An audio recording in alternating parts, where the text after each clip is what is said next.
So basically, we are doing this workshop, or we are trying to do this workshop for the NetFuels project in a yearly basis. This is our second one. And the NetFuels project, as Andrea will then explain to you, has these 7 partners.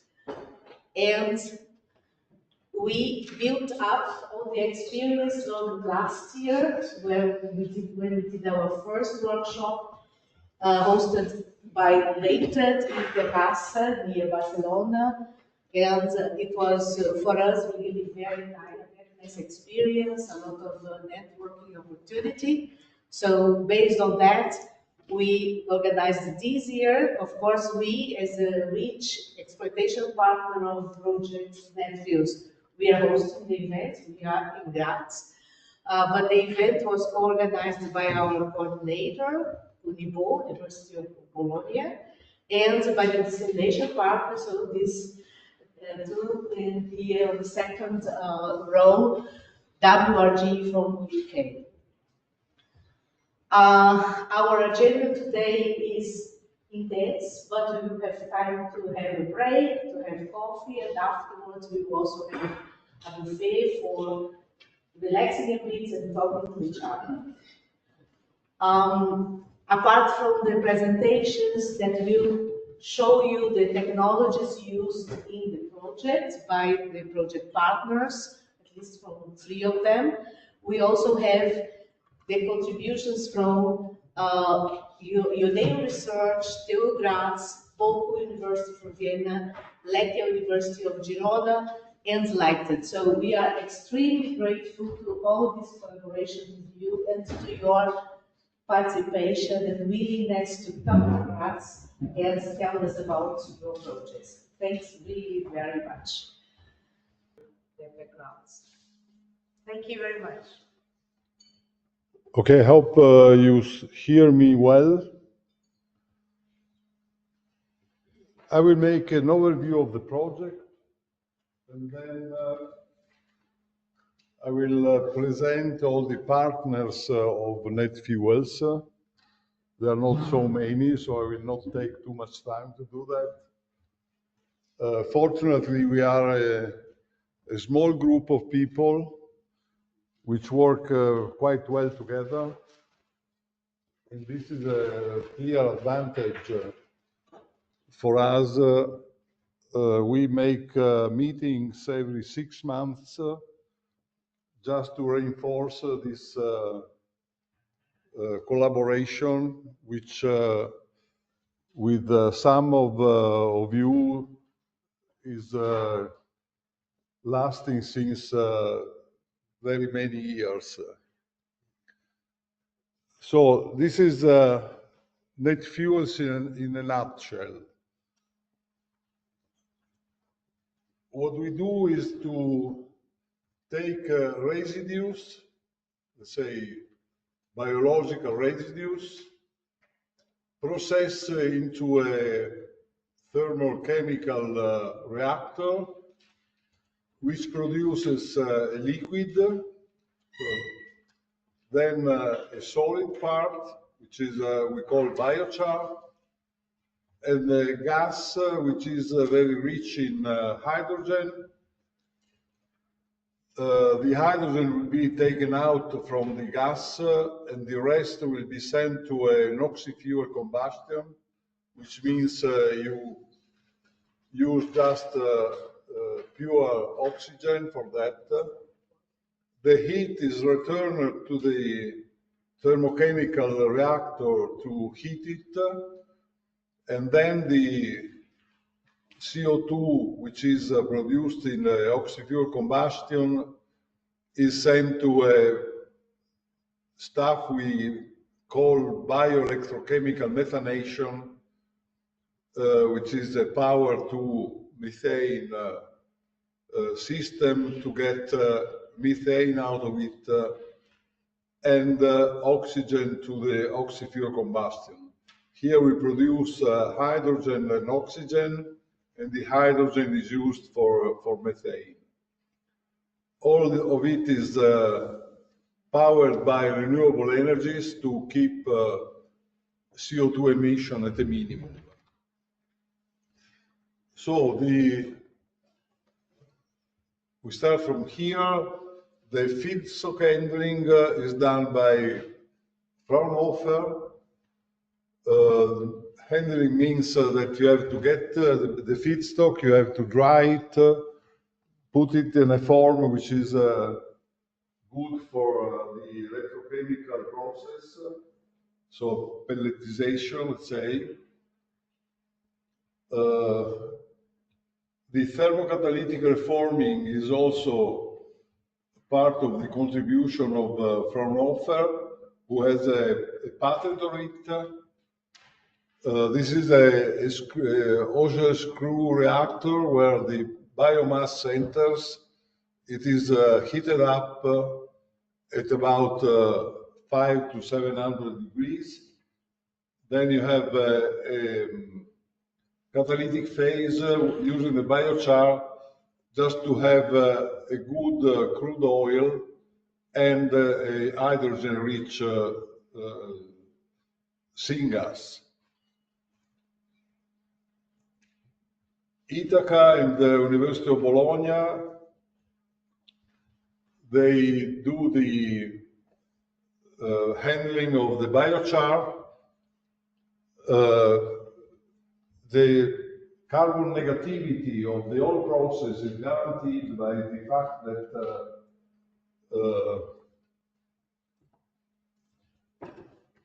the carbon which end up into the biochar is kept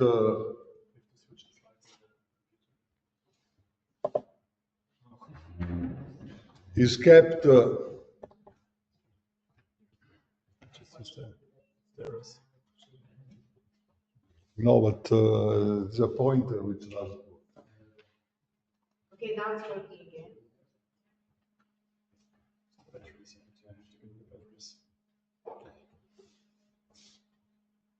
No?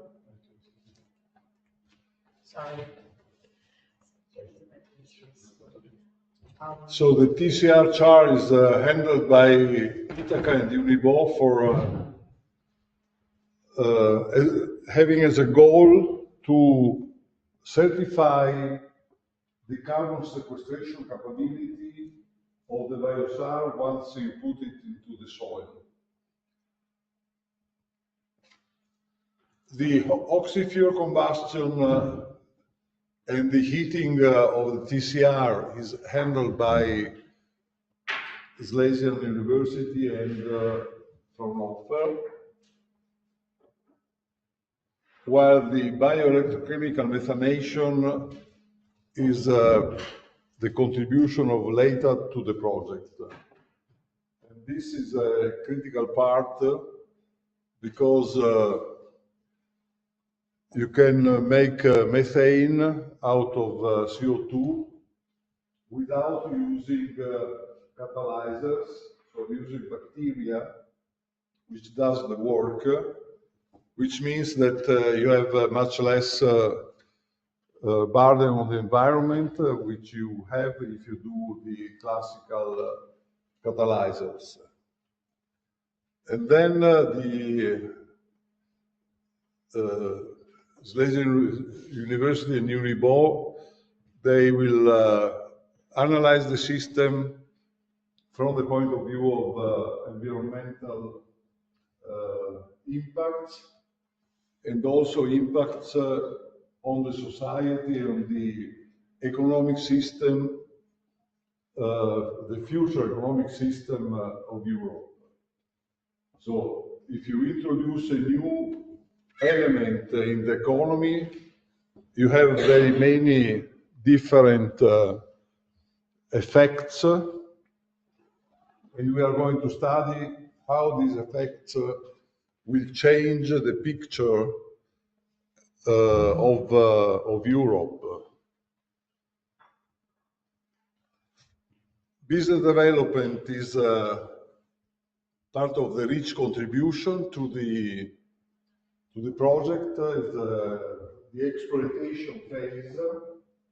So what we can do in future to introduce and how we can introduce this chain with economic, let's say, companies and other, also the public part and so on. And finally, WRG and REACH, they do the communication, dissemination, exploitation plan, of which this workshop is part. So you are here, essentially. Now, next is a presentation of the partners. I try to put in a single slide each of the partners, so I'm saying much less than what we could say of each of them. The University of Bologna is the project leader.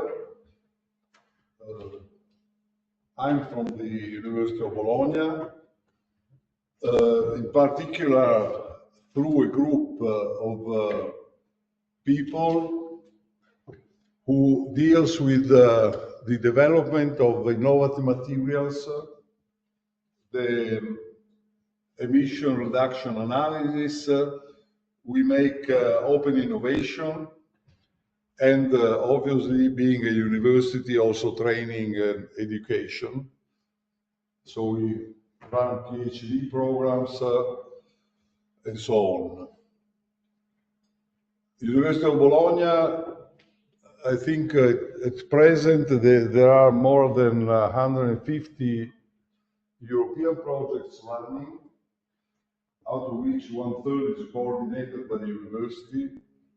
It is a big university with 90,000 students and about 7,000 people working for the university. And we have a very good group of people who handles, like Maria, all these projects. For an overview, it is useless to say that it is the largest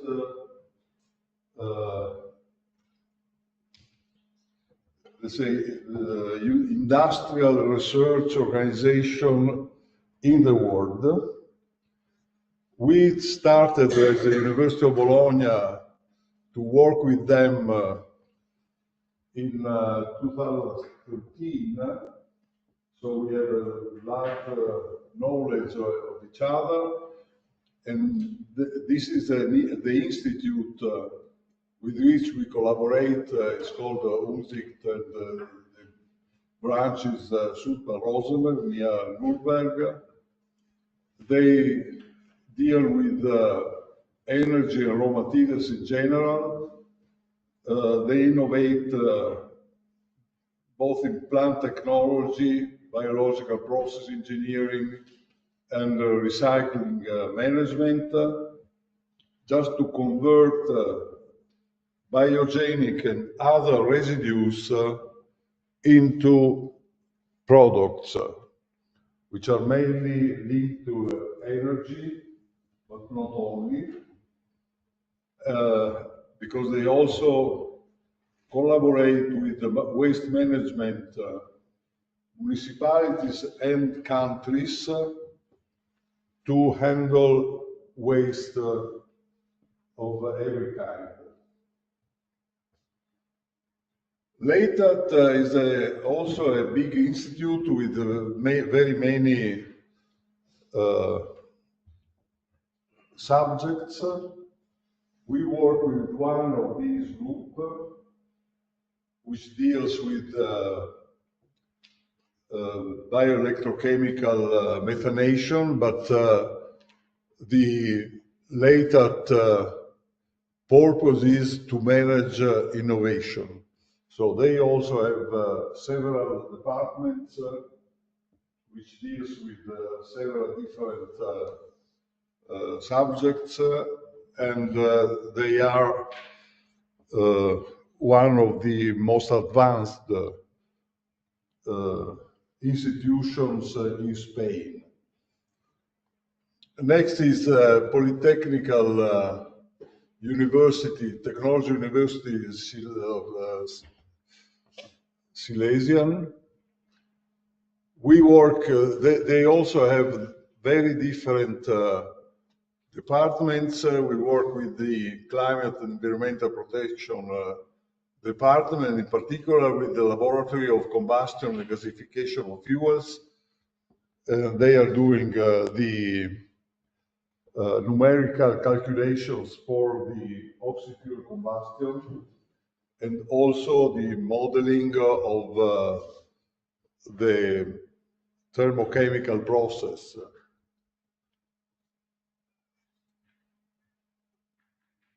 Ithaca is internationally recognized organization for biochar. They make consulting or biochar production with a system they invented, which is called, remember me? Yeah, the Contin. And in the project, we have to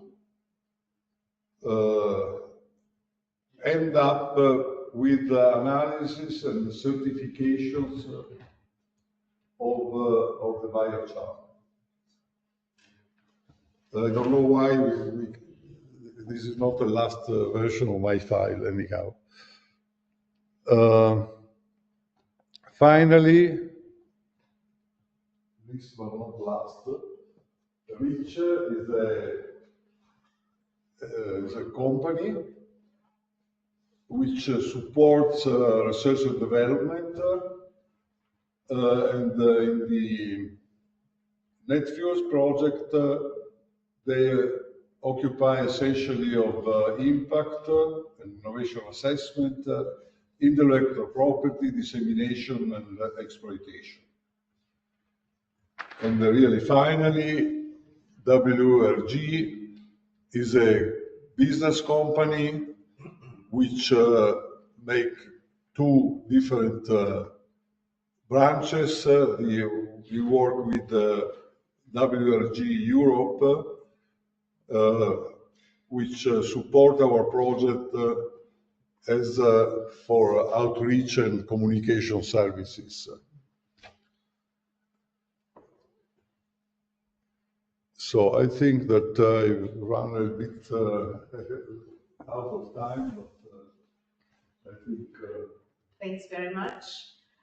I think we had a good overview of the project and of the partners. I was afraid you would forget WRG, but you had a really last. That's good. And now we will present to you, thanks a lot, Andrea. We will present to you the technologies of Net Fuels project. So this will be compound of two presentations, one from Fraunhofer and the other from Leitat. So Martin will start. Martin, I give you the pointer. Okay, this is not the Martin last. will start with the this is not my last version. And, so I took in the morning. Yeah, okay. I changed it a bit.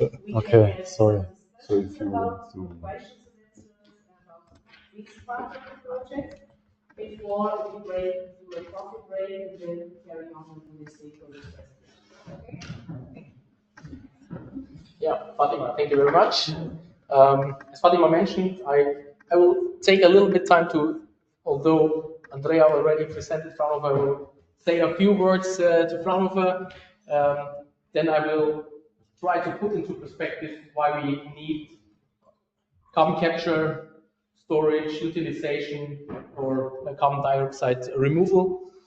I will talk about the TCR, thermal chemical reforming, and about the oxy-fuel combustion, what we are doing in this context. As I mentioned, coming from FRA-UMSICHT, our vision is to develop technologies that contribute to climate protection, raw material security, and energy supply. There is, as Andrea mentioned, I'm coming from Bavaria, so it's Rosberg, close to Nuremberg. We are the smaller part of our institute. Institute is environmental, FRA-UMSICHT, Institute for Environmental Safety and Energy Technology. Our mother institute is located in North Rhine-Westphalia in Oberhausen. There are about 75 Fraunhofer institutes. We are the 7th largest with about 600 people working there, and we are the largest in the field of process technologies. What's interesting, both sites are located on former steel production areas, so common history for both sites. Together with our colleagues in Oberhausen, there are 4 main research fields where we are active. It's the circular economy, to do recycling, chemical recycling in processes like this. Then the carbon management, so to create carbon cycles like we do in net fuels, and the green hydrogen, to design stacks for electrolysis, optimize electrolyzation, but also to utilize CO2 in co-electrolysis. And there's the local energy systems. These solutions like TCR or net fuels, they have to be integrated in an application, in an environment, and this is what colleagues are doing regarding the local energy systems, about how to implement renewable energies or different technologies into the environment where they are used. My role at FRA-UMSICHT is I'm the head of department Clean Combustion and Process Heat. As the name shows, it's about we want to have combustion processes as clean as possible. We are focusing on the utilization of mainly of residues. So to keep clean means, in this case, on the one hand, to have pollutant emissions as low as possible, reducing NOx, reducing dust emissions, and on the other hand, it also means to make those emissions, these processes, ideally carbon negative. So with the oxy-fuel combustion, with the combination of carbon capture, with linking combustion processes to pyrolysis concepts. The other group in this department is about thermal energy storage. So we are focusing on high temperature storage solutions to implement biomass technology into industrial applications, high temperature applications, like in brick production or ceramic productions, and to support this with the high temperature thermal storage applications. So now let's go to carbon capture and utilization. As I mentioned, I want to put in perspective this whole activities with the motivation. I suppose most of you are familiar with this or similar graphs where we have the yearly CO2 emissions that we have, and we know this, they have to go down, and we want to have net zero in 2050. There are several aspects why we need carbon capture. There are, on the one hand, we want to have net zero. Net zero means there will be still carbon emissions. Because we are too slow with avoiding them, because there are branches that are hard to abate, and so we need negative emissions, and not only in this short term to reach net zero in 2050, to limit the overshoot of the carbon in the atmosphere, but also on the medium and long term to return from the overshoot we have in the atmosphere, the high concentrations, in the atmosphere, and still in the long term we will still have processes where it's difficult and hard to avoid CO2 emissions. So yeah, this slides as a short to put the motivation of the whole activities into perspective. Yeah, now I will talk about the two main technologies that we are working on in net fuels. The first and is the TCR technology. It's an auger reactor, screw reactor, like it's shown here. There's the feedstock input. We have the screw with a specific design and temperatures of below 500 degrees, where we make the pyrolysis. It's an intermediate pyrolysis, so not an flash pyrolysis, fast pyrolysis, not a slow pyrolysis. So with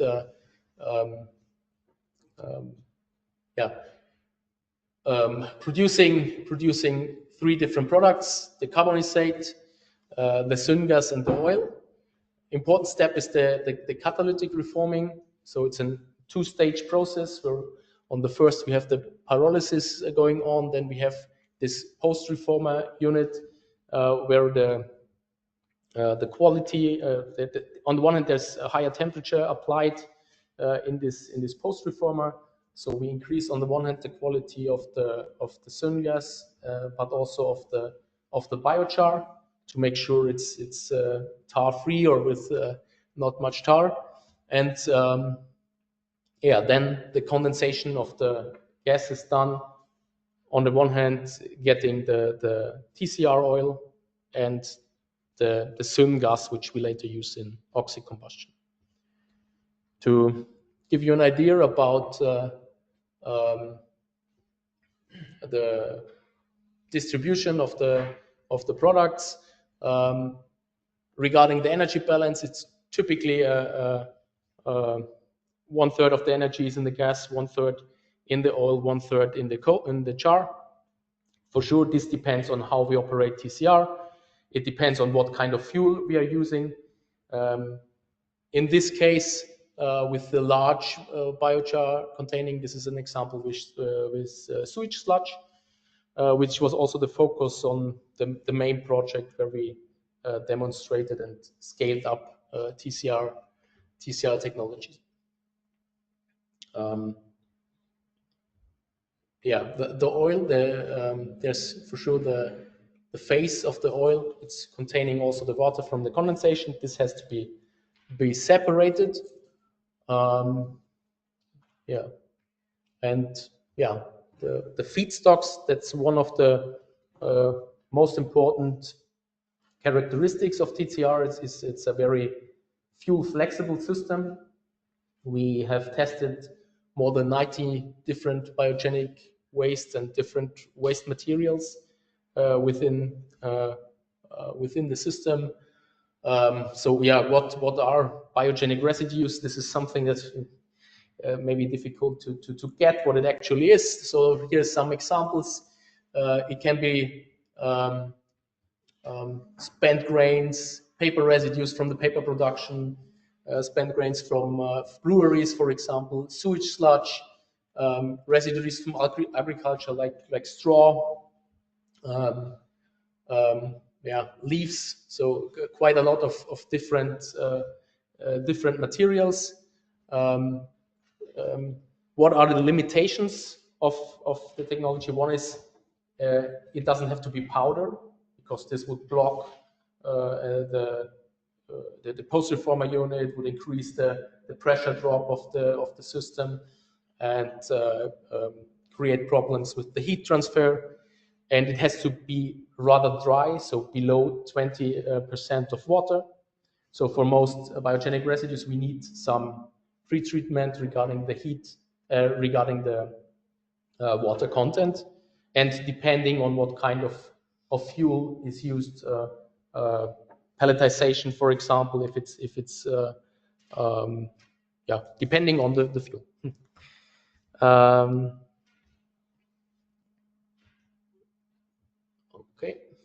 Yeah, here again the products we have.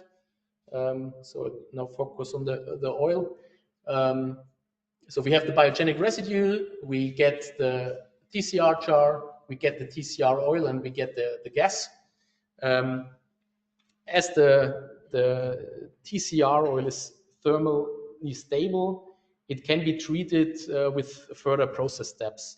And that's what makes the process quite special, the high quality of the oil.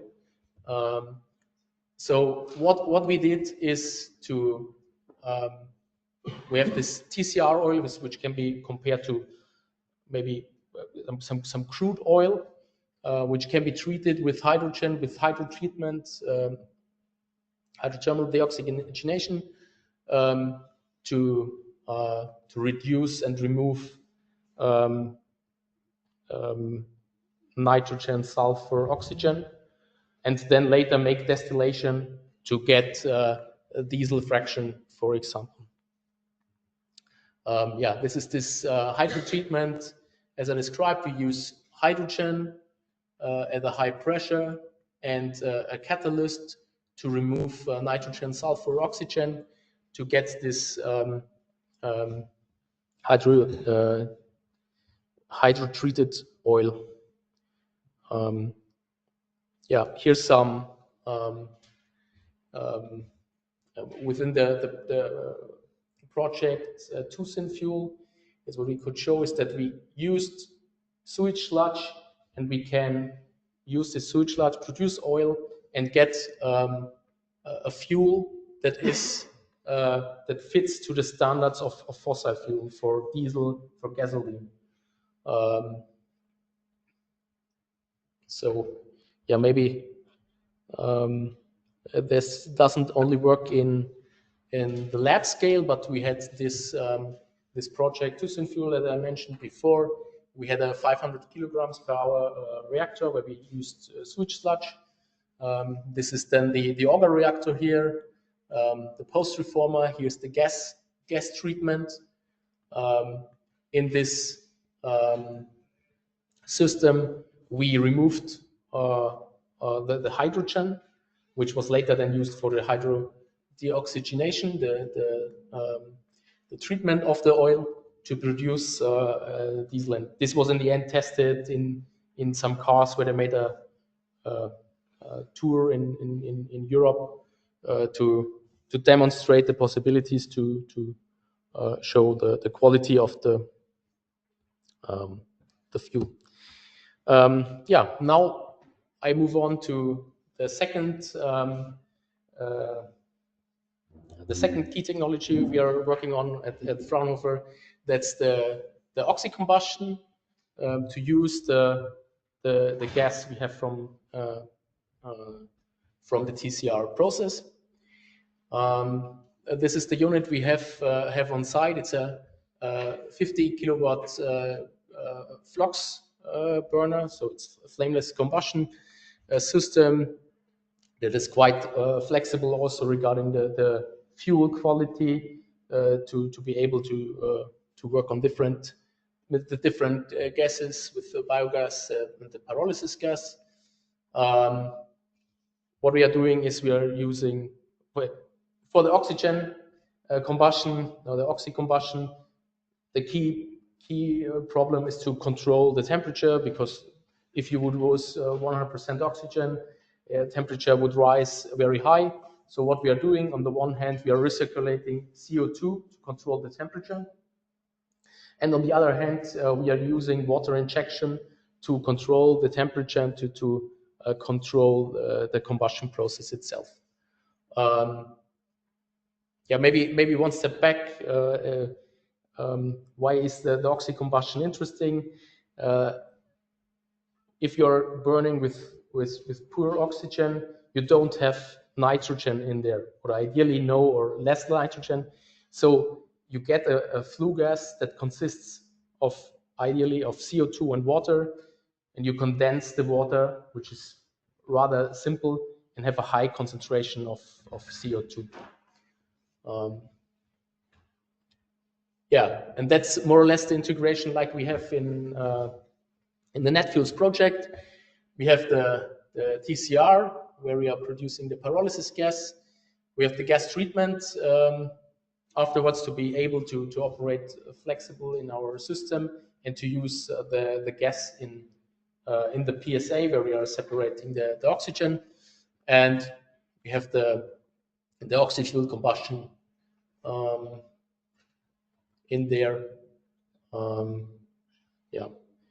Regarding the quality of the fuel of the CO2, we are at about 95% of CO2 at the moment, but we are cooling down at the moment to about 20 degrees. So there's still some water in there, about 2 to 3%. Plant is still operated with natural gas. So the next step is the connection of the oxy-fuel combustion with the TCR. So this will happen in 2025.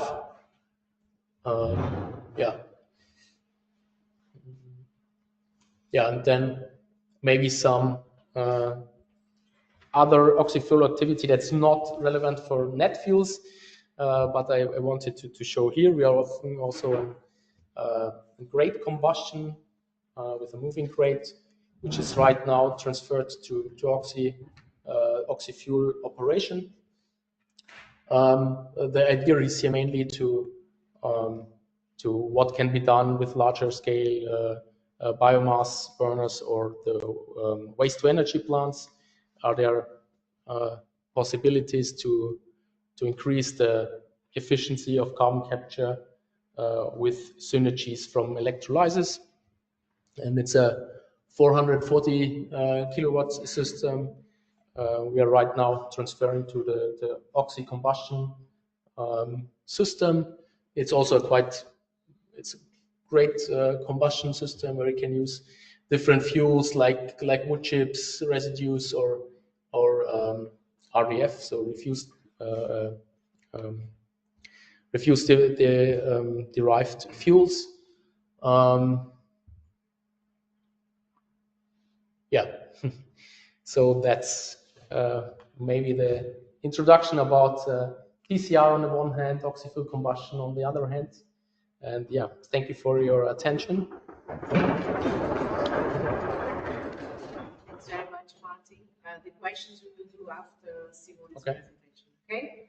So I would invite Simone from Leitat to present now the part of the technology which is relative to the BEM, and he will explain to us what it is about. Simone, the pointer is there for you? Yeah. Okay, and again have the pointer, no? Okay. Thank you very much, Fatima, and hello to everyone. So my presentation will be focused on explaining you, and basically, hopefully at the end of the presentation, making you fall in love with the bioelectrochemical methanation process. And it's especially important that you pay attention now, because afterwards there will be other two presentations on bioelectrochemical methanation. So if you understand now how it works, it's going to be much easier later on. So let's start from the beginning. The anaerobic digestion. So anaerobic digestion is a fundamental biological process which makes also, we are all small anaerobic digesters with a brain. Without anaerobic digestion, we couldn't survive, because it's the process where the organic matter is consumed and the electrons are harvested, and as a final product, we have CO2 and methane. So the methanogenesis is this last part here, where microorganisms, these so-called methanogens, utilize hydrogen and CO2 to produce methane. So this is the biochemical methanation. The electro part in the biochemical methanation comes to the fact that this microorganism can utilize hydrogen produced by a polarized electrode, so-called cathode, and they can utilize it either, as I said, through the hydrogen or through some redox mediator, or so through some other organic molecule, or also directly attach. But I will go more into detail later on this. So the bioelectrochemical methanation process is a power-to-gas technology, which is at the moment in a laboratory stage. However, most of the parameters, now I won't go through all the parameters, but like it is already not competitive, but is already in the same order of magnitude as other already in pilot stage or much more advanced technologies, such as the chemical methanation, which is basically the Sabatier process, where you put syngas at high temperature with a catalyst and you produce methane, or the biological methanation, which is basically providing hydrogen to the microorganisms and make them produce methane. So basically, biological methanation is a two-step processes where you first produce the hydrogen and then you give it to the microorganism. Here we are having a all-in-one integration of these two. So we produce the hydrogen in situ for the microorganisms to utilize this to produce methane. Now, I will explain in detail how this works. So you have first to think that it's all a matter of electrons, okay? I don't remember who, but I guess a smart person said that life is nothing but a movement of electrons. So the microorganism, so how does it work? How does a methanol gas work? So to live, we get the electrons from the food. Now there are all these sweets here on the table while we eat them, and we process them to obtain the electrons that then we give to the oxygen that we breathe. It's very important to have this movement of electrons, and if we stay a couple of minutes without movement of electrons, so without oxygen, we die. These microorganisms take the electrodes not from the food, but from hydrogen and or from this polarized electrode. It's still debated where these electrons come from, but this is like a question for biologists. We are more on technology application, so we only care that when we polarize the electrode, the microorganism takes the electrode, and as we give the electrons to the oxygen, they give the electrons to CO2, and they produce methane. So in the net fuel process, what happens is that we do on this side is a two-chamber system, and the two chambers are separated by an ion permeable membrane. So in one chamber, we have water splitting. So the water gets divided into protons, oxygen, and electron. The oxygen, we give it to Martin, and he does his magic with it, with the oxy-fuel process. And the electrons, they pass through the circuit, and they go to the cathode. So at the cathode, these electrons are utilized either, as I said, directly or in form of hydrogen by the methanol gas to produce methane.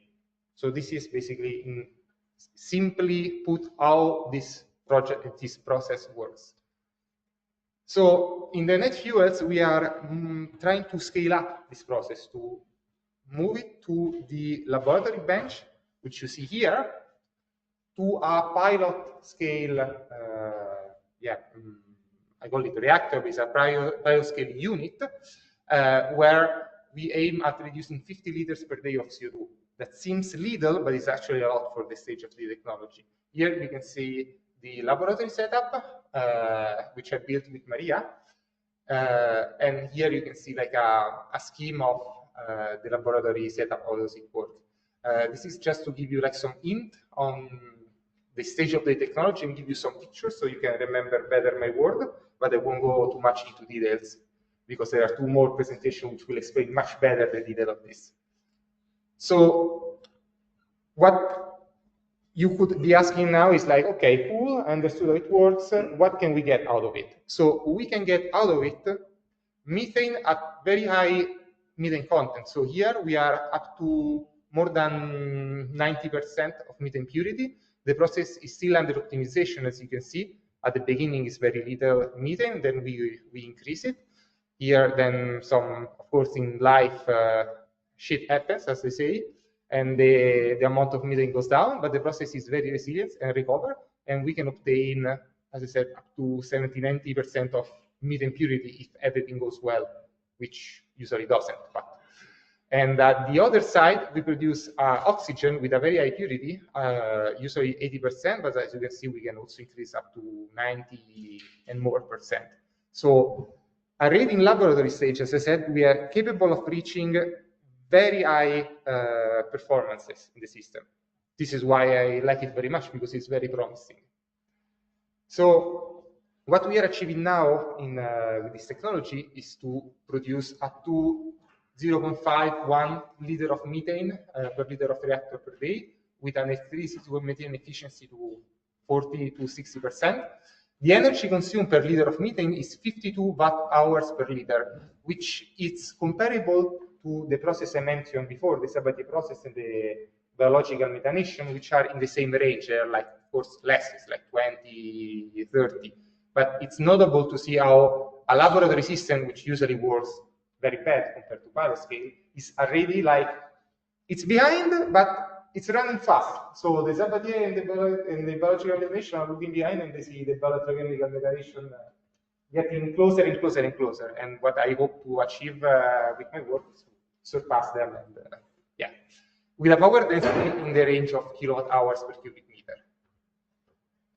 So, as I said, the beauty of this process is that we have a biological catalyst. So the problem with abiotic catalysts is that they get poisoned, they stop working, and you have to change them. Here we have a catalyst which is like a self-healing catalyst. When something happens, for example, what are we seeing here? We are seeing the amount of genes which are expressed by the methanogens. So without going too much into details, the more genes we have, the more the activity of the microorganism is an indication of the activity of this microorganism. Where they are very active and they are working a lot, they produce a lot of these genes.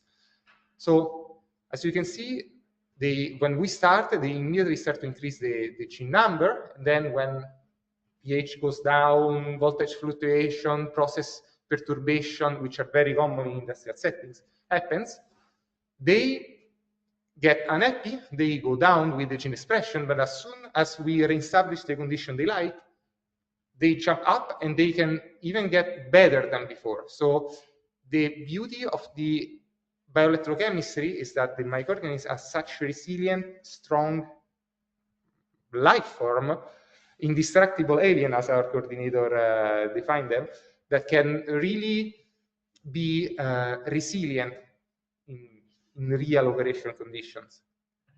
So here, without going too much into detail, what we are also doing in Leitat is to really trying to understand with electrochemical characterization, because bio, but also electrochemical, how we can further optimize this process, because it's really good, we already have a really good number, and there is still a lot of room for improvement.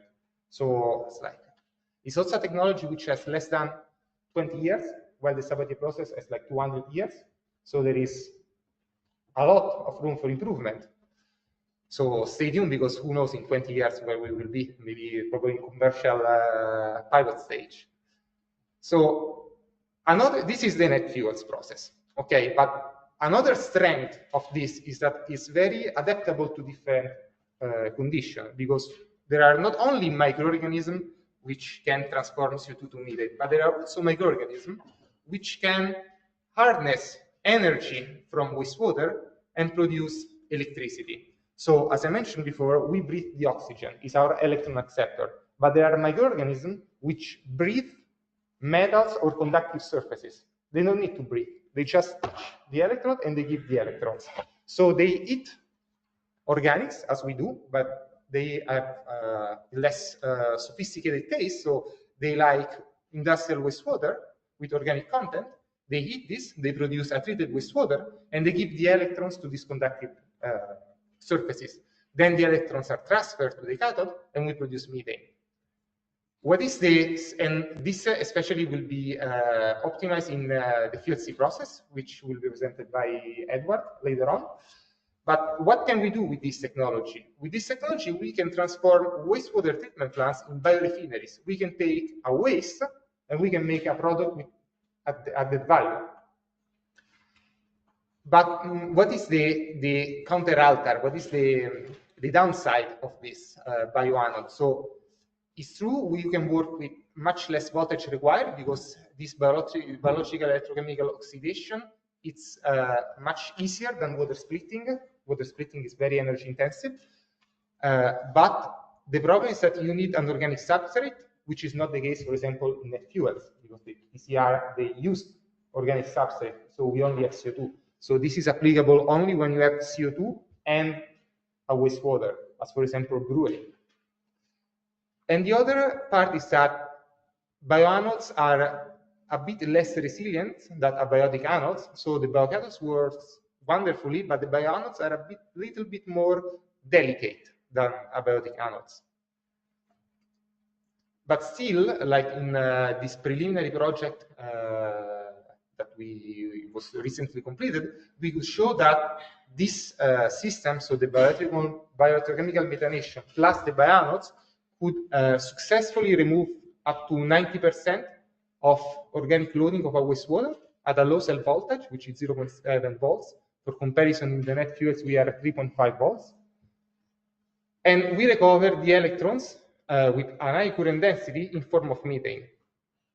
So from this project, which I said it's concluded, and now we start with the FLC, we are aiming at improving furthermore the biocathode and their coupling with bioanodes. Another project that we recently concluded is the Regenera, where we work in the specific case of brewery wastewater, because as I mentioned, brewery have the wastewater and have the CO2. And so with this type of technology, you can reduce the CO2 and harness energy from the wastewater. So it's a win-win-win-win-win situation where you win all over the board. Also here with very promising results. So this is another project which has been mentioned several times here in the table, the algasol. And in here, the very ambitious objective is to have them solar powered. So as I said, this technology needs energy, so you have to apply the voltage. But what if you can have them solar powered? What if you need to provide no further additional system? You have a wastewater or you have CO2, and you just put them in the sun. So for example, today would be a perfect day for one of these devices. And you can utilize the sun, utilize a waste, reduce CO2, and obtain methane. So this is what we want to do in the algasol, to have these devices operating without any additional energy from the grid, and capable of both the bioelectrochemical oxidation of a wastewater or the anionic oxygen evolution in such a way that it's really the perfect technology. You can use it with everything. You just need CO2 and some sun, and there you go. So this was short, also because I like questions, so we can use more time for questions, and because, as I said, Silvia and Edward will explain you much better than me, like further application and the beauty of this system. So if you have any question, please do ask. And thank you very much for your time.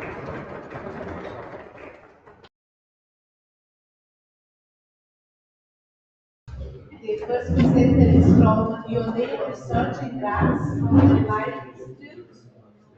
So Maria Sama will present us her work on advanced biofuels from waste food integrated in the steel industry. Maria, the floor is yours. Yeah, thank you for the introduction and thank you for the invitation to present today. As mentioned before, I'm working for UNIBO Research here in Graz. UNIBO Research is a research organization focusing on or having different institutes, and the institutes are working in the field of digital technologies, photonic and production technologies, for example, and as well in the health sector. And I'm working there at the Institute LIFE, and the LIFE Institute is working on climate, energy systems, and society. We are focusing on weather and climate risk management, and as well on international climate policies. And I'm working there at the research group on climate neutral energy systems and lifestyle. And today I will present you the Torero project. And this is on producing advanced biofuel from waste wood integrated in a large-scale steel mill. The iron and steel sector is a very big sector in the world, I would say, and you all know a lot of different sectors are heavily dependent on the iron and steel sector directly and indirectly. We have the building industry, we have automotive industry, so yeah, a lot of, they are supplying a lot of different products to different sectors. 6 million people worldwide are employed there, and also the steel sector heavily relies on raw materials. So they are heavily relying on imports from different countries. Approximately 1,900 million tons of the global production of crude steel are globally produced. And this sector tried to, in the last years, to reduce their energy consumption, and they approached it by 50% with the use of recycled scrap. But it's still one of the biggest CO2 emitters in the world, and up to 8% of the CO2 emissions are derived from the steel sector globally. And there we are linked, or the Torero project comes as well in our, can be a solution. So the Torero project is a large-scale demonstration project, and it's showing an technology for producing bioethanol from wood waste as a feedstock integrated in the steel mill. And I will show you afterwards the concepts as well. Here you see the project partners, and here you see the plant where the Torero project is demonstrated. And it's built a huge torrefaction plant in the ArcelorMittal surroundings in Ghent. So the main items and goals of the Torero project were that the new value chain for wood waste is created by torrefying the wood waste, and then to have this produced biocoal or received from the torrefaction. And this biocoal is afterwards used to substitute a powdered coal in the blast furnace in the steel mill at Ghent. And afterwards, this is done then by a sister project. This is called steel. The carbon monoxide in the blast furnace and basic oxygen furnace gas is microbially fermented to produce ethanol.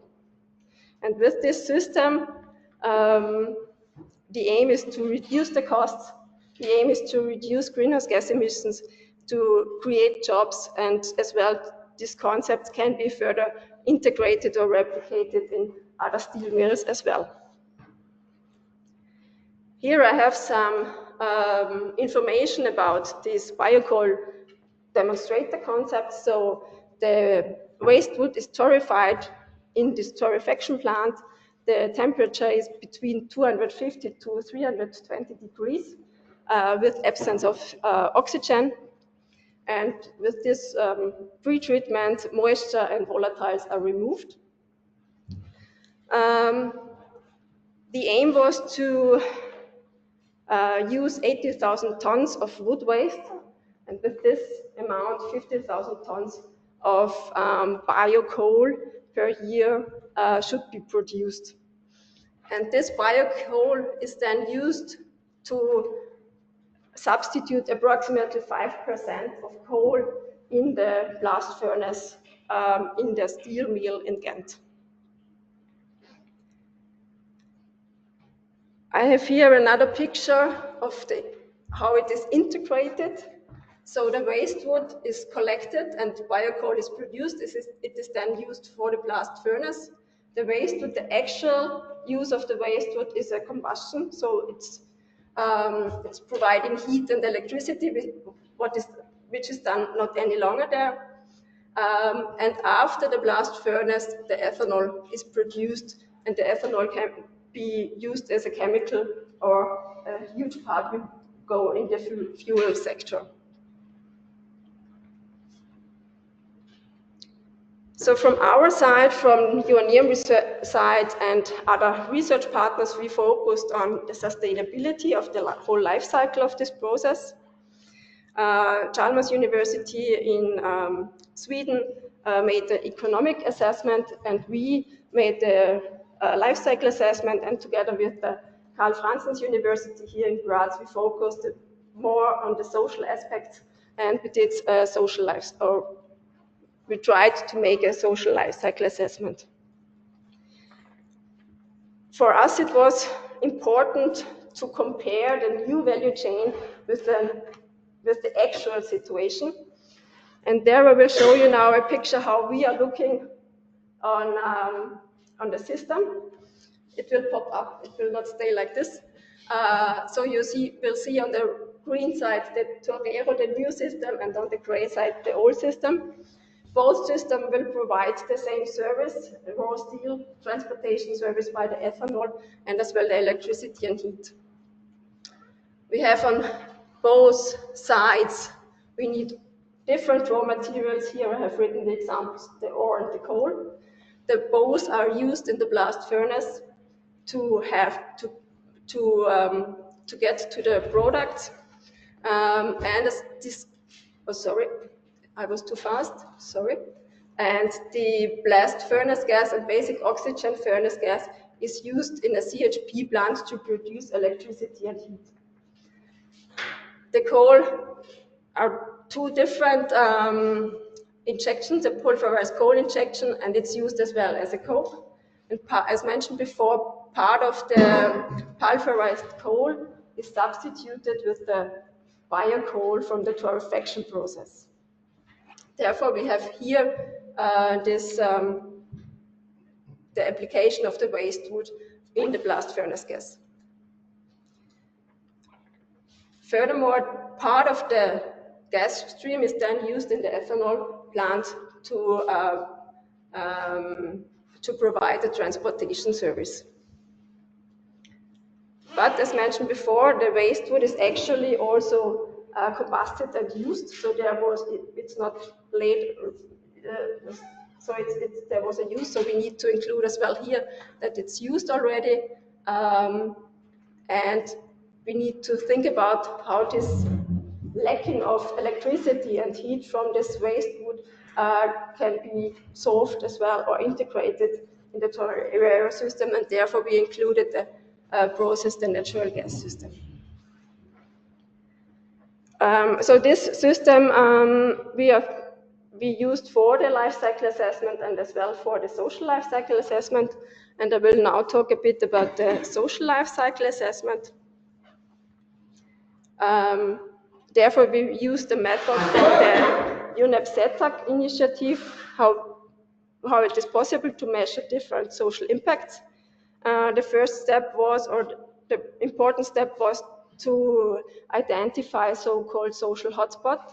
There is the possibility to use the social hotspot database, and this database collects publicly available data sources and categorizes the risks for the social themes into 5 categories, from very low risks to very high risks, and the very high risks are then the so-called social hotspots, where a company should go further into more detail and to look on it.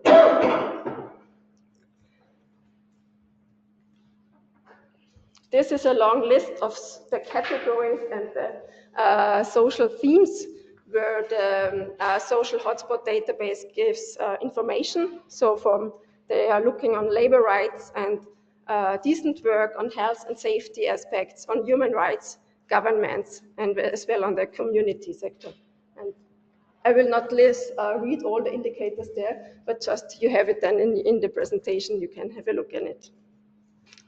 So in the Torero project, we made a comparison, or we tried to get some information about the social hotspot when we are comparing a steel mill which is located in Belgium, or if a steel mill is located in China. And as mentioned before, the steel mill is highly dependent on different raw materials, and they have different suppliers from different nations. And when we are we got some information about national supply mixes, and there the countries are listed where the normally iron ore, coal, and limestone is coming from. And we use this information to get to the information about the social hotspot of the suppliers in the different countries. So for example, in the steel mill in Belgium, the iron ore is derived from Germany, Netherlands, France, USA, Canada, and Spain. And from the hotspot database, you get the information on sector level and on country level. I'll show you here some results then from the comparison for the health and safety and the human rights aspects. You see on the left-hand side the steel mill in Belgium and the different raw materials, and in comparison if a steel mill is producing in China with the different raw material supply countries. You see here that in Belgium we do not have any problems when we are just focusing on the steel mill in Belgium itself, but a lot of social hotspots, so the red marked categories of those social teams are the so-called hotspots where the company should look more into detail on it. So it's derived a lot in the coal mining. This depends really on the countries where the coal is imported from. And here we have the issue that a lot of or big amounts are coming from Russia and as well from the US. In comparison, China has hotspots in the steel mill, coal mining, and limestone mining sector, but you see here no risks in the iron ore mining. This is because the ore mining is assumed to be in Australia and in Brazil, and there we do not see any social hotspots in these two categories. In the project, we also tried to compare the coal mining with the wastewood sector in Belgium, because the wastewood, or the topic is that we want to reduce part of the fossil pulverized coal with the wastewood sector, with wastewood. Here I have the example for labor rights and decent work. And here, as before, you see that in the coal mining sector, we have different hotspots in the different themes and categories.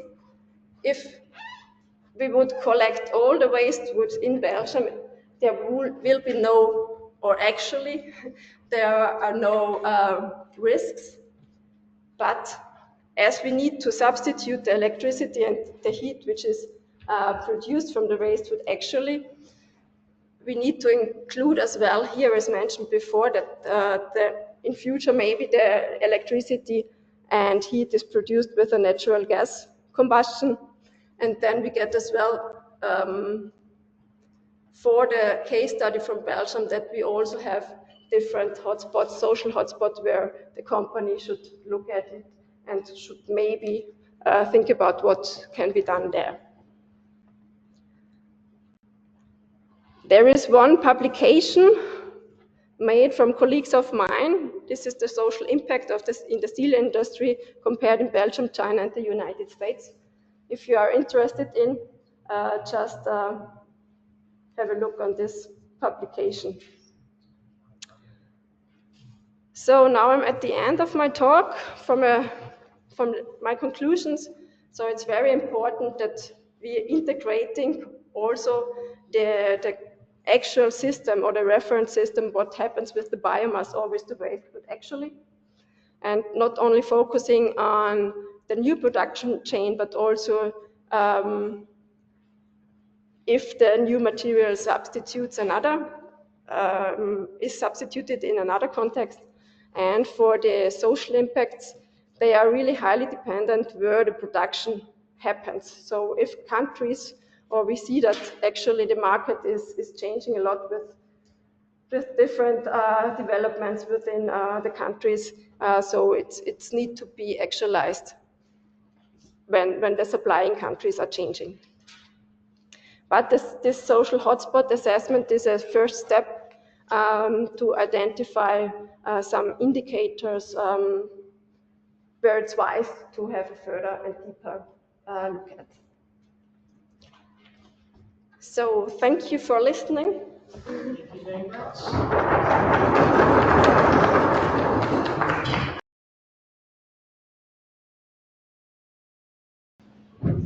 So it is about the project FUELS, sorry. No problem, Fatima. So, an integrated platform for novel cost and energy efficient conversion technologies producing liquids and gaseous biofuels. Eduard, what is yours? okay, thank you very much. And well, I'm also a colleague from, as I said before, colleague from Simone and Maria, also working in Leitat. And now I'm going to talk more on a project that is starting. So I won't present results, but I will present what this project will be about. So presenting a concept that might be relevant for some of you because it's also dealing with value chains and how we transform biogenic residues and CO2 into biofuels.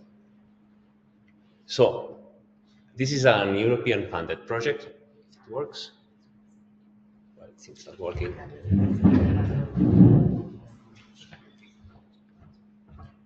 So, Try again. Okay.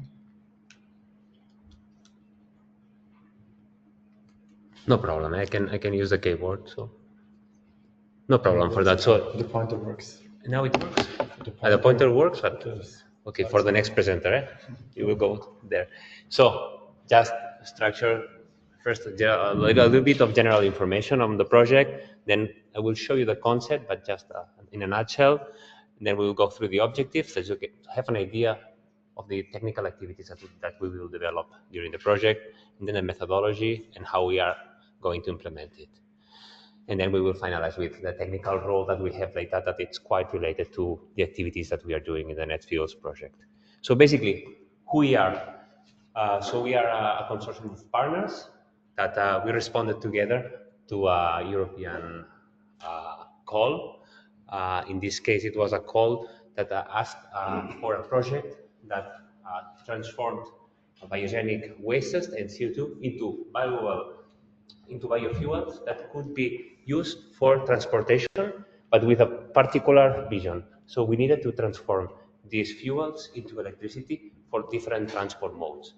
So for this, we built a consortium with different expertises.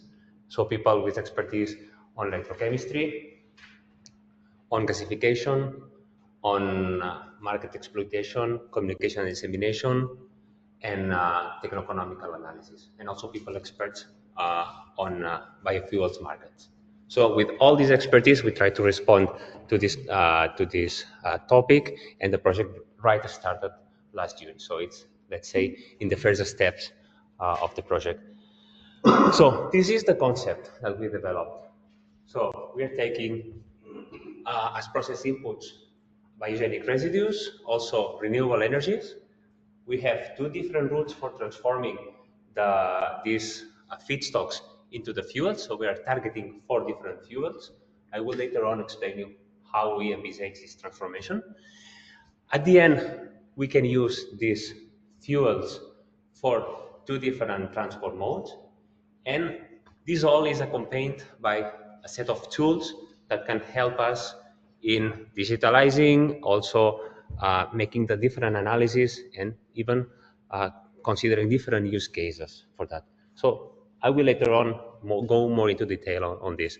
So, but going into the objectives, there is a lot of information here, but I will try to summarize it. Basically, the idea, the objective is, okay, we have biogenic residues, CO2, we want to get these 4 biofuels with a maximum conversion efficiency. So the most of the renewable energy that we are using, we want it in the final product, so in the final biofuel. And for this, for achieving this, we have structured in different technical objectives.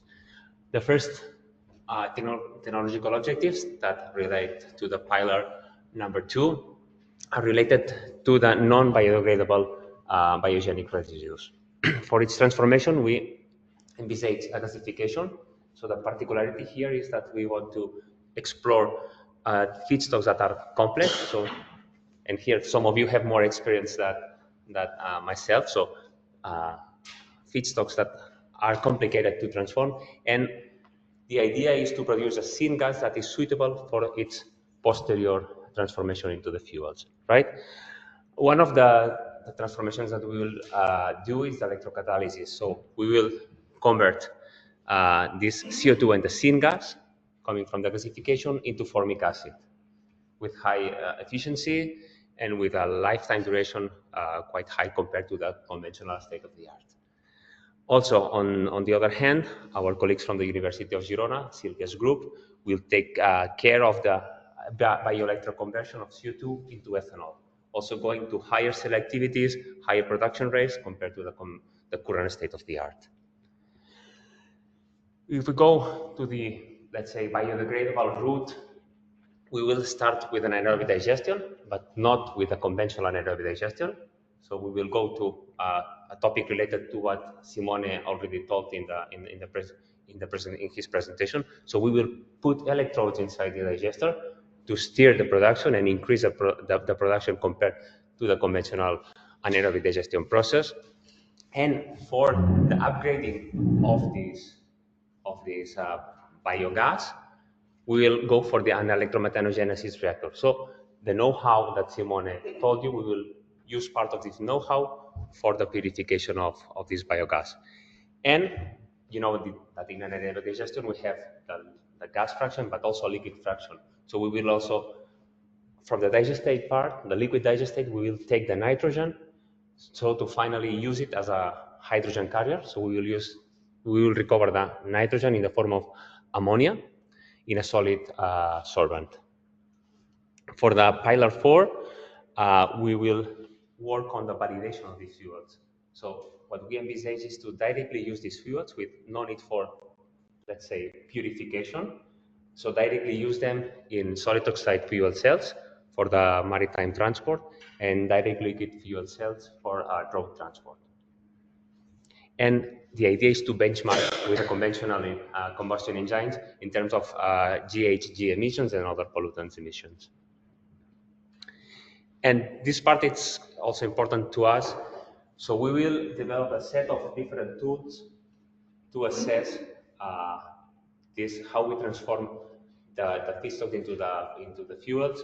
So we will use a mapping tool to understand the feedstock capacities, how we can transport, the costs of this transport, and the seasonability of the feedstocks. Also, we will develop a digital twin describing each of the technologies, and then we will have an integrated model with all the different processes, and we will use this integrated model, this digital twin, for all the techno-economical assessment, life cycle assessment, and at the very end of the project, for the use case scenarios. So we want to know if this value chain, this transformation value chain, can be also applied to different scenarios. I didn't say, but let's say the first approach is to develop the fuel seed project in the context of let's say, the Mediterranean coast part of Spain. So taking all the feedstocks that are available in that region. Here, the methodology, how all these concepts that I show you are interlinked. You've seen all the biodegradable route, we have the anaerobic digestion, and we have some outflows that go on one side for the nitrogen recovery, for the direct production of ammonia. Also, the biogas is purified into biomethane, and the solid fraction can go to the gasification unit. The gasification unit produces a syngas that altogether with the CO2 of gases can be transformed into the formic acid and the ethanol. We can also take advantage of the biochar produced, so the solids, to enhance the anaerobic digestion process, and the different types of fuel cells that we will use for this, let's say, the final use of the fuels. Here I wanted just to show you how we will use all these digital tools to analyze the cost of the fuels production, how we can reply this value chain in different use cases scenarios. So we have already pre-selected some potential regions that we will use for analyzing how it can be implemented if it's let's say, cost-effective, this solution. And that's it. As it comes to the implementation, we have organized the project in 7 work packages. The classical work package in project management, then work package 2 that is, I would say, a boundaries definition. So it's where we define the type of feedstocks, availability, all the different tools that we want to construct. 2 main work packages devoted to the biofuels production, work package 3 and work package 4. Fuels testings in work package 5, and work package 6, let's say more all the techno-economical and life cycle assessment part of the project. And in parallel to all these work packages, the communication and dissemination activities. And just to finalize, let me remind or explain you what we are doing in Leitat. As I told you, we are working on the, let's say, ameliorated anaerobic digestion process. We place electrodes inside, and we want to increase the production of biogas and its quality. And then we will take the approach that Simone explained at the very end of his presentation, that we are taking advantage of this bio-electrochemical reactor, where we have microorganisms on both sides of the cell. And from the other fuel that we are targeting in Leitat, we are working for the recovery of nitrogen from the liquid fraction of the digestate. And the particularity here is that we will recover ammonia in a solid adsorbent. So normally, this technology allows us to recover nitrogen in a form of a salt. So we recover it in liquid form. But with this approach, we want to recover in a solid sorbent. And that's all from my side. I just wanted to let you hear a group picture that we had in the kickoff meeting, and the social media accounts that we are launching. We launched the Twitter and LinkedIn accounts right last week, and I think that tomorrow we will release the website. So if you want to follow us, you will have the links. And that's all from my side. I'm open to any questions that you may have.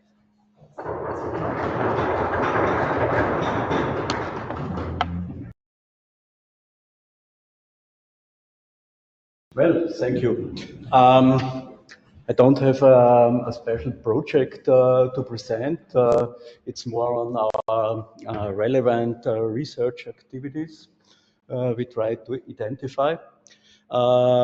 It's about our work in the biomass group. I'm the head of the biomass group.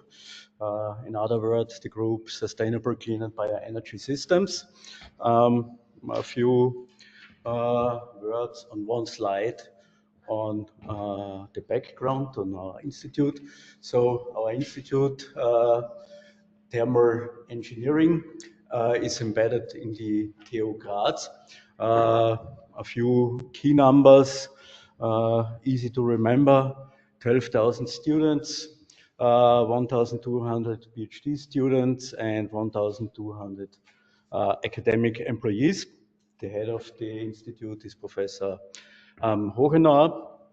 We are, of course, active in teaching in several bachelor programs and also master programs, but also on research, basic research, and also industrial research. So we have a lot of third-party funded projects with industrial partners, here you see we have many different research groups.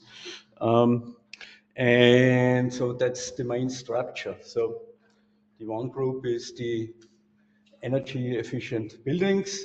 Then the second group would be the heating, cooling and air conditioning. And my group is embedded in the thermal energy systems. We have there also the fuel cell research, electrolyzers, etc. And we have here also the high temperature processes. My group, you see, we have a lot of issues in my group. I'm personally I have a strong numerical background. I did my PhD in CFD modeling of biomass combustion plants. So we do a lot of numerical research, but we do also a lot of experimental research. Our focus in bioenergy is on thermochemical systems, not so much on, or actually not on biochemical systems. And so basically combustion, gasification, pyrolysis, and also the integration of these reactors into renewable energy systems. And nowadays also going towards biorefinery concepts. Well, the first project I would like to give you an insight it's already finished. It's a large Horizon 2020 project with a high number of partners. It was on the development and on the, let's say, share of infrastructure. So here you see some devices of our infrastructure which we, let's say, upgraded and shared with other partners. So we have here a lab-scale fluidized bed gasifier. We were also active in gas cleaning and gas analysis, DAR protocols, etc. And we had also some activities in gas utilization, for example, the link of the syngas with the utilization in an SOFC. Here another outcome of the project we performed, the PhD thesis on modeling of fluidized beds.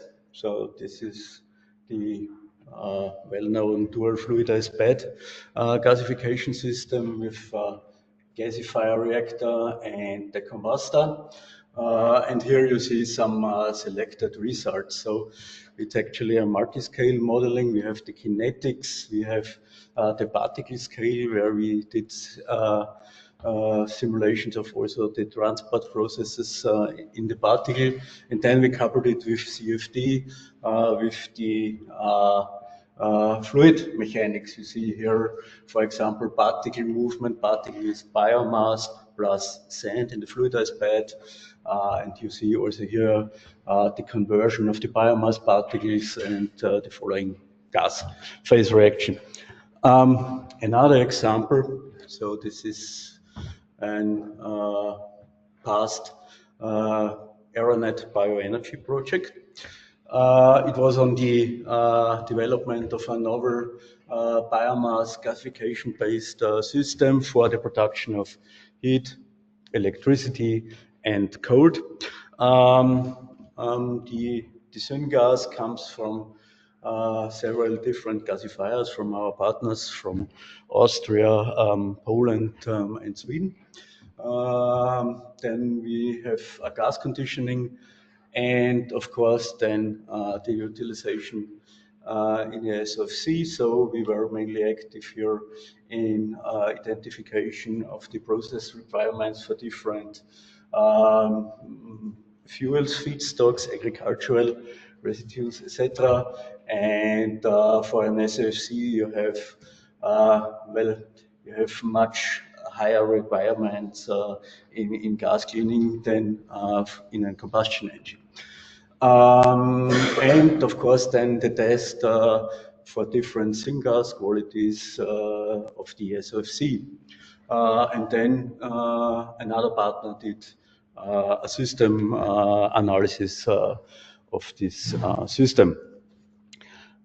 Another quite interesting large project we did is this COMET module on chemical looping systems. What is chemical looping? Chemical looping is the oxidation with metal oxide instead of air. So what is the big advantage? So when you don't have air, you don't have nitrogen. So you can easily have carbon capture by just condensing the water. And if you don't have a flue gas, if you have reforming, gasification, you can have a way higher gas quality.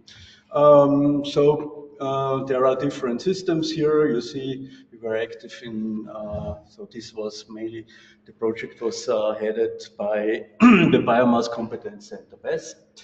And partners, we were also partners, TU Vienna was partner, and also the group of Professor Hacker, so we were active in this area with chemical looping hydrogen and also in chemical looping combustion. So, coming to the interference with combustion and gasification. So nowadays we are active with many different multi-fuel furnaces, low emission furnaces. And multi-fuel means mainly agricultural residues, which have high ash and nitrogen contents, and which are quite tricky to combust. So you have special requirements. So that means you have to operate the fuel bed, or at least we do it, as a gasifier. To have lower temperatures in the bed, lower release of ash forming volatiles. Here you see some results on our optimizations concerning NOx. So here you see, for example, the red line, it's the state of the art, and here we are way below the state of the art with our technology. Is extremely well working. And just to show you that we work also on the very small scale, a completely different topic, no industrial systems. These are cook stoves. You might think, not very exciting, not very challenging, but the relevance is extremely high because about 3 billion people worldwide are still cooking on tree-stone fires, charcoal stoves, etc., etc. And so there is a need for emission reduction. And for this, we have here within an EU-Africa project the development and optimization of a multi-fuel gasifier cook stove. So based with a coupled dopplet updraft gasifier with a stove, with a cook stove, and also, for example, as it is a project with Africa, about 600 million people in Africa have no, let's say, continuous access to electricity. So we try also to have a CHP, electricity production with a thermoelectric generator to have some powering of the fans, of the air fans, and also to power your mobile, some lights. What you see here also, we have some hybridization with solar panel and battery optional. Well, quite nice project. And here another new project we start in January. This is based on our furnace. You saw first. It's on the, this is DSNet. Project is called DSNet. So it's on the development of a decentralized approach of negative emission technology. How does it look like in a few words? So we have our biomass furnace, and we would like to extend it to have a flexible production not only of heat, but also of biochar. So it's in contradiction to a furnace or a biochar plant. So you have really, in winter, for example, you have maybe 100% heat production, and in summer you drive it like on optimum biochar production. And then the off gas goes into a calcium looping reactor. It will be based on a fixed bed system, which is operating in an alternating mode. And then we will there capture the CO2 directly from the off gas, and we will have also a study on what could we do with the CO2 in terms of utilization. Well, another new project with our fluid bed gasifier, agrofuels, multi-fuels, is a hot topic, as it's, let's say, it brings us more towards renewable utilization of biomass.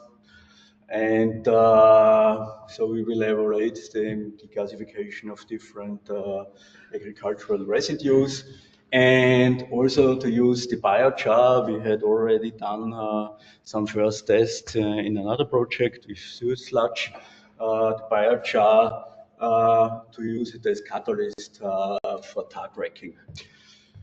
Well, and then finally, we tried to identify our interferences with our activities, with your project. I stole this scheme from your webpage, and you see there are many, let's say, interests from our side, which could fit in your project or which could lead later on to some joint applications for projects. So feedstocks, so we are quite often working with projects on multi-fuel approaches. This is quite an important topic in our field. We're also working in the production of biochar, for example, with this new project I showed you. We have also a research group at our institute working on oxy-fuel combustion based on gaseous fuel, but we also wanna, as I said in the question before, wanna try to have oxy-fuel combustion, direct oxy-fuel combustion of the solid biomass. Well, and in the past we were also working on projects on catalytic methanation. So that's from my side, from the activities of our institute. Thank you for your attention.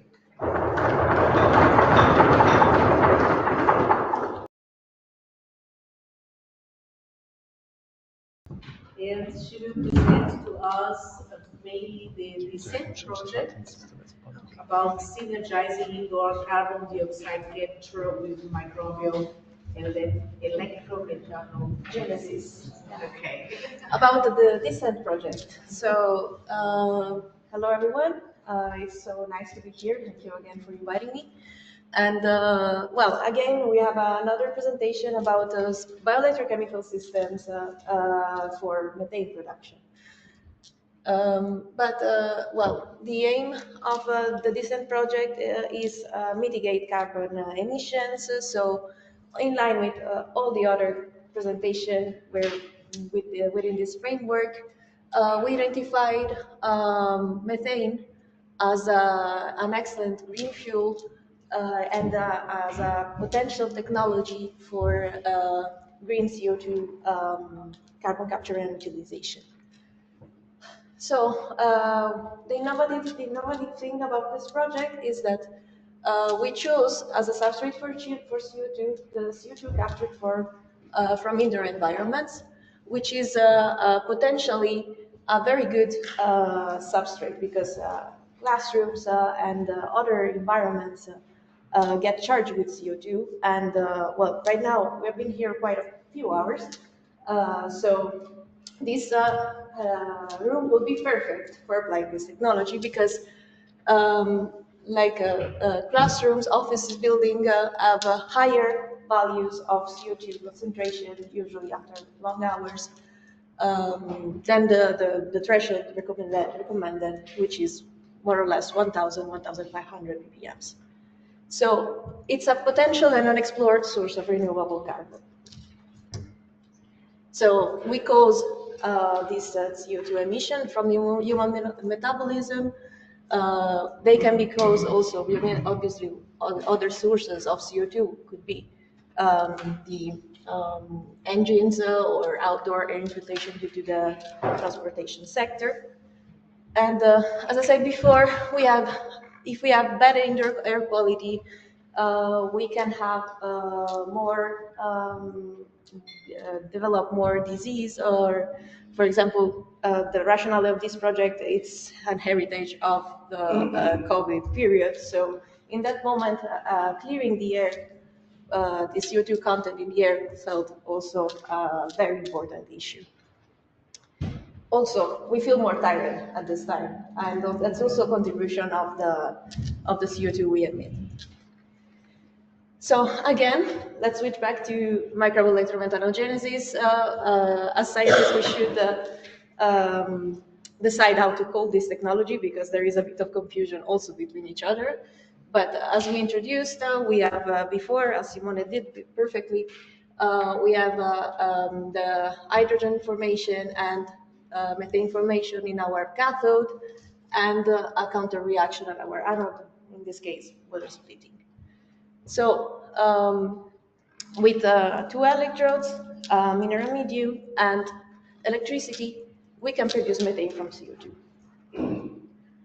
We identified these key factors as the tricky points for electromethanogenesis, and to increase the methane content up to the 95%, which is the content that we need for grid injection.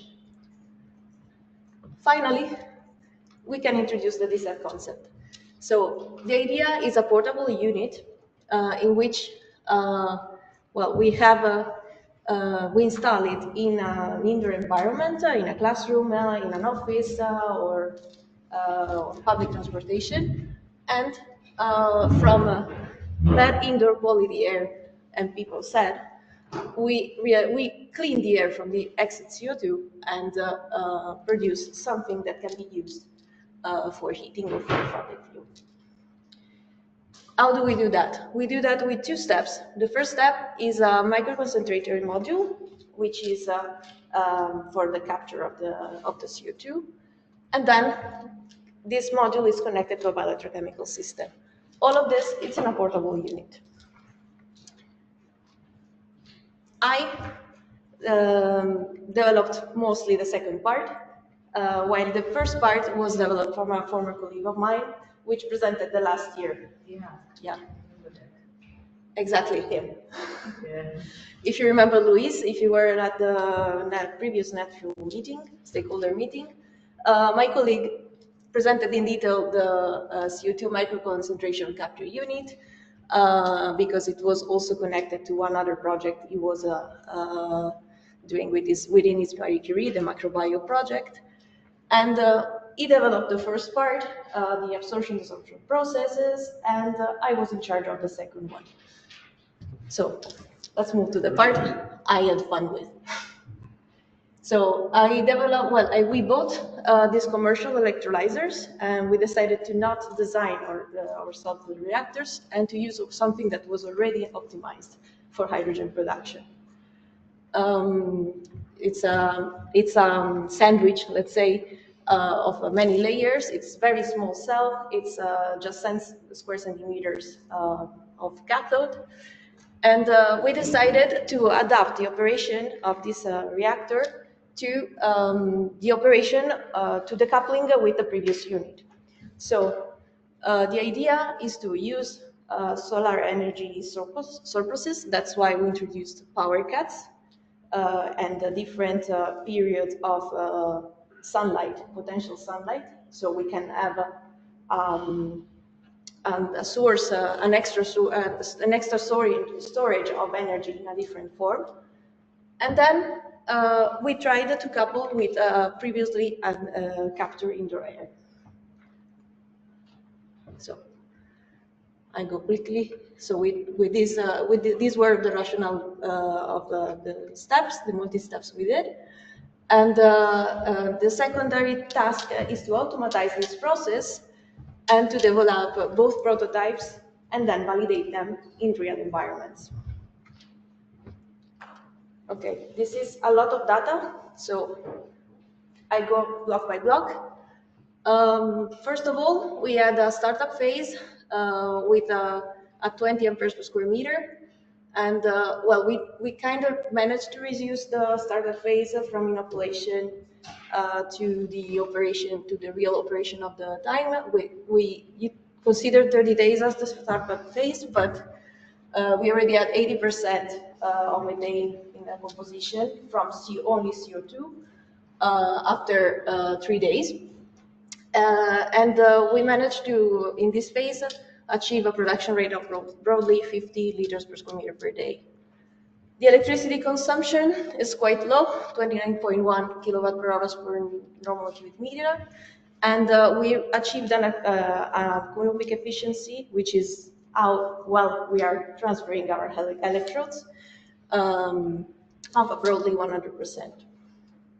After that, we started to stress the system by inserting first short power cuts, which wasn't an interesting thing, so I will move forward.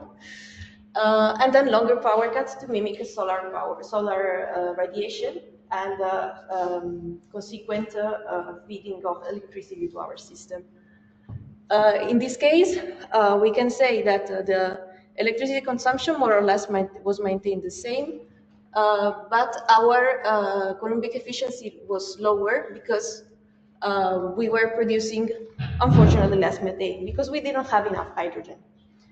So we increased again the current, and we reached 89 per liter per square meter per day, and an even lower electricity consumption. But then we have to use indoor CO2 and not pure CO2. So we had a big problem that we had oxygen in our samples because it was indoor captured CO2, but we couldn't reach 100% CO2 from indoor captured CO2. We were feeding to the system. So the methanogenic biomass is not very tolerant to oxygen, but we tried anyway because they are anaerobic. So the thing is, even if we were feeding with oxygen, with something containing oxygen, the biomass grew tolerance over time to oxygen. So we were feeding more or less a composition of 10%, between 10 and 20% of CO2. And our results in terms of production were more or less 10% of the operation at the previous point, even if we were operating at a lower current values. So the last point we addressed was the automatization, because these modules should be decentralized and portable. So it also has to be automatized. And we chose an Arduino-based automatization because the idea is to have multiple modules that could be implemented also in the house. So we cannot use 10,000 euro sensor. And currently we are working on the second part, but the first prototype, the capture unit, is already validated, already ready. The second one is almost finalized. So we are gone pretty far with the developing of this project. We want to couple the two prototypes and then progress with the validation in the real environments. As potential application scenarios, maybe the anaerobic digester, it's not the best one for this technology, but apart from indoor environments, we're planning to test it also in those production processes that have discontinuous fluxes of emission of CO2, such as, for example, wineries. So stay tuned for the results when I will be, they're in the oven. University of Girona, in particular Leitat, and in particular the bioelectrochemistry group, also has other projects related to the added value products from CO2. They already decided to see with Leitat and Reach, and Algisol, Pangea, and this one. Plus, we have also other lines with protein, but since they weren't were very relevant to this workshop, I didn't include them. So thank you.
The presentation will be about carbon neutral LNG, and Thomas will give us this message. Thanks a lot, the floor is yours. Exactly. Well, thank you for the introduction and also for the invitation. I will keep it rather brief, although it's a large project, but I'm the only thing between you and the buffet, so I'll keep it fast. As mentioned, I will introduce the Carbon Neutral Energy Horizon Europe project with the lengthy title, Truly Carbon Neutral Electrically Enhanced Synthesis of Liquefied Natural Gas from Biomass. I will keep the presentation with a focus on the Boku task in this project. The agenda is a quick description of the project itself, the overall project, and then some of the motivation that led to the work that Boku is conducting in this project. First of all, the carbon neutral LNG, the more or less project scheme, more or less contains everything that is mentioned here on the left side. The project focus is primarily from biomass and renewable electricity the production of a hydrogen-rich gasification syngas in sorption-enhanced e-gasification, which is what I will describe later on in more detail. Furthermore, there is a dual-function methanation that should work as a methanation unit, of course, but also as a gas-reforming methanation. Details about the functional units after the gasification I can probably answer later on because of the time pressure. Then we have subsequent methanation, biological and electromethanogenesis. Furthermore, we would like to implement an AI-supported process control, look at CO2 infrastructures, as the sorption-enhanced e-gasification should also produce close to pure CO2 as a stream that could be sequestrated or used in the subsequent process steps. And another project focus is fugitive methane emissions when looking, for example, at LNG transport. I want to start with the project team and show you the scientific and company partners that are involved. Here is a picture from us from a steering committee meeting in Lithuania. The scientific partners most prominently include the project coordinator, Friedrich Alexander Universität Erlangen-Nürnberg, also a lengthy name. Then, of course, us, LMU, NTU in Athens, University of Graz here, and also University of Calgary. And the company partners include Electrochea, Diefenbacher, Rinasi, also Best GmbH, the Baltic Energy Innovation Center, and Klaipėdos Nafta. Now looking at the vocal task in this project, the task focus was a close to complete feedstock gasification in a dual fluidized bed setup. At the same time, I would like to implement CO2 capture of the bed material that we use, so with a focus mainly on the conventionally used bed material of limestone. Critical parameters for the functionality in this process are, however, the char conversion and the transport between the two reactors in the dual fluidized bed system, and also the heating concept when we would like to integrate electricity. As product streams, ideally we have a hydrogen-enriched product gas for methanation, but also a CO2-rich flue gas for sequestration or further process integration later on. And now I would like to talk about some of the issues or some of the problems that come with the operational parameters that we would like to implement here. First of all, sorption-enhanced gasification, or sorption-enhanced reforming as it is sometimes called. The main principle here is CO2 capture in the gasifier, release in the combustor. Ideally, in our case, we would like to think of the combustor actually as a calciner because we use additional electrical energy to maintain the heat balance in the system. But the functional criterion of the entire process, as it is shown here, is the CO2 sorption capacity of the bed material. So also the temperature gradient, for example, in the system to actually make these reactions, the CO2 sorption and desorption, efficient. Most commonly, the used bed materials here are limestone-based or calcium oxide-based, calcium carbonate-based. And what we also achieve through the sorption of the CO2 is a shift in the chemical equilibrium and an enrichment of hydrogen in our product gas, whereas the CO2 content in our flue gas would be going up then. Looking at the general operation overview of a DFB system, the SCR, as it is called here, which is the same as the SCG, as I refer to it, is one operational mode of many. I would just like to highlight here more or less where it is and what is the main benefit or outcome, or also what our target in the system, which is that we have a very largely increased hydrogen content in the product gas. The second part here is the electrification of fluidized beds. Well, first of all, I would like to mention that the main purpose here is to use the electricity as heat source, and we're also not looking at e-fueled utilities, for example, introducing hydrogen or oxygen produced by electrolysis directly into the system. So really, we're talking about heating the fluidized bed system. Conventionally, or the classic system here would just be resistive heating or joule heating. So we have probably two options in our mind, internal and external resistive heating options that we would look at. But there's a large variety of other options available. There's no universal method when we look at this, and there's also a diverse field of application. Still, when we look at the temperature regime that we have in our system, we probably would stick to the joule heating and investigate this primarily. However, limitations when we talk about, for example, internal joule heating is especially the material of the electrical heating elements. We need very high stability in terms of mechanical properties, cyclic stability, and also chemical properties of these heating elements. Furthermore, we don't want to have a process interference probably, or if we have, it should be at least beneficial. Then, when we like to integrate the electricity into our system, we need to address that electricity cost fluctuation, or actually the availability of peak electricity, for example, might be a problem because this relies on the availability, of course, of the excess electricity. Furthermore, retrofitting of some of the existing systems, which could be, which can be thought of as an easy example, is probably not the easiest one from the industrial perspective because of some costs when we look at the system as it was established, and we have little knowledge about the scaling of some of these heating elements. So we don't really know how they scale into industrial scale. We have some options where we right now would say they actually scale poorly, so that's detrimental for what we would like to achieve. Now getting into the details of the task of Bologna University, the e-sorption enhanced gasification. When we integrate the electricity into the system, we could look at a decrease in the system complexity. For example, as it is highlighted here, for example, we could actually look, for example, at a single stage gasification unit instead of a dual fluidized bed when we look at including, for example, electrical heat sources. This would include then a flexible load operation, and we could then use peak energy availabilities.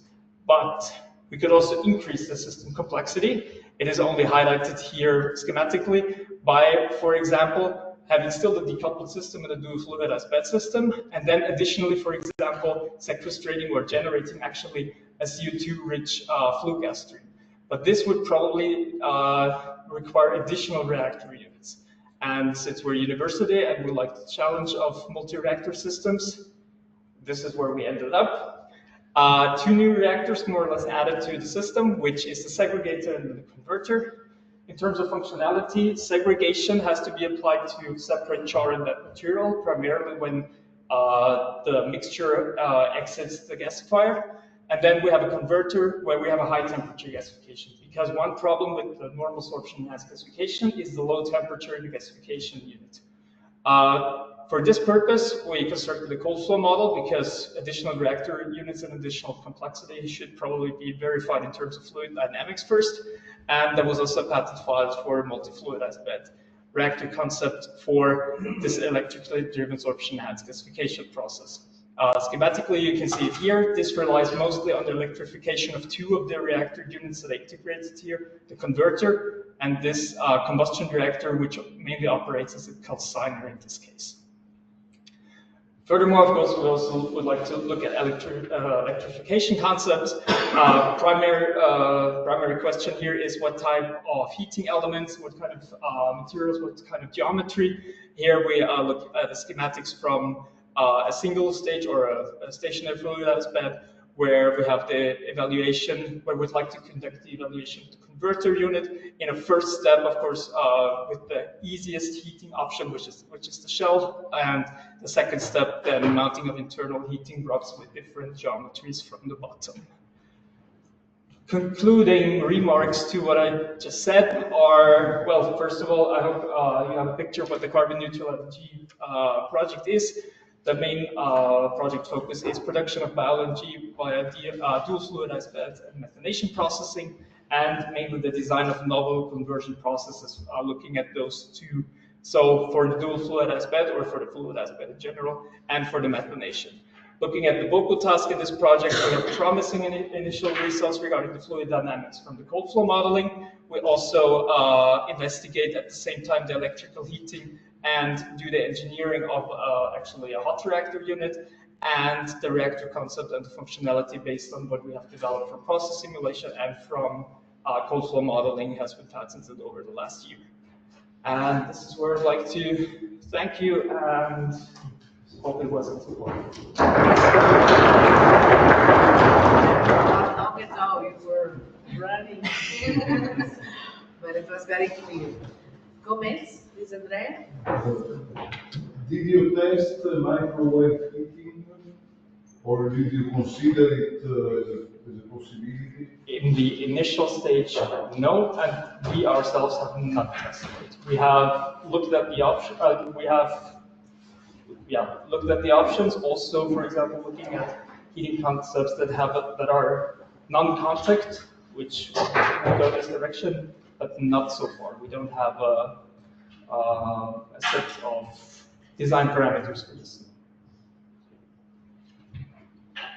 Any other Martin? Regarding the thermal heating, would you expect problems with erosion in the fluid aspect? Of the heating elements? Yes. Temperature and turbulence.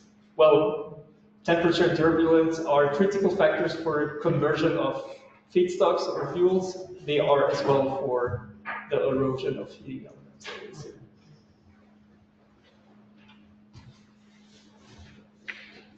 So I guess that we could already see the synergies that we have with the projects that you do, not only with your institution, but with all the other institutions that are presenting here, and very interesting projects as well.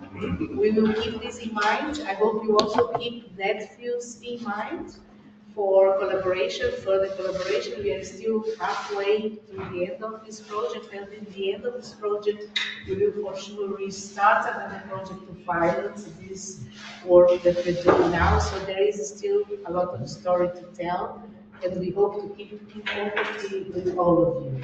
So I thank you again, but I would like you to stay there again. All of the guests of today to join at talk, because we need a picture of the invited guests, and because the organizers of the event here locally, we have brought to you a very single present. So don't expect much, but it's to be eaten. You can eat that fuels whole. Thank you.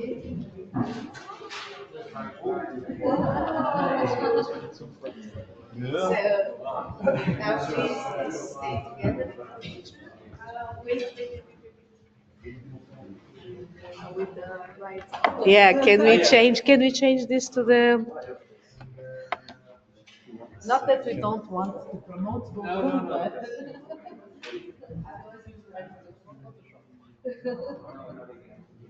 We already have the photo. Thank you very much. Smile.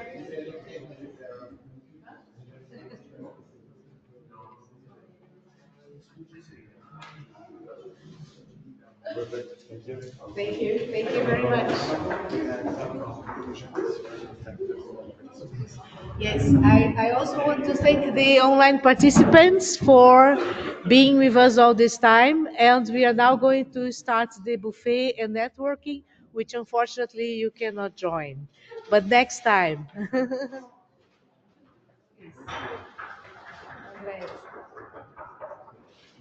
Thank you, everybody, for the time they spent with us. It is an enrichment for us to hear about other projects and ways of doing things. My question to Silvia was about, because we are patenting a system to be used in closed breathing systems like the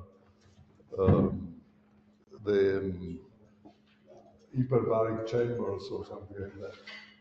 So we are interested in the concept of extracting CO2 from the atmosphere. That's why but this cross-feeding is very, very important for us, even in view of new projects which we have to foresee in the near future to keep momentum going. For sure. So thank you to our host for the organization. The artist of this very nice piece is part of our PhD. It's Well for all the guests, but at least the special guests at the back. Thanks a lot. Now we have a buffet organized for us to network a bit and to go out of here without being so hungry. And there is also a bit of alcohol. Turn them off, unfortunately, they don't enjoy.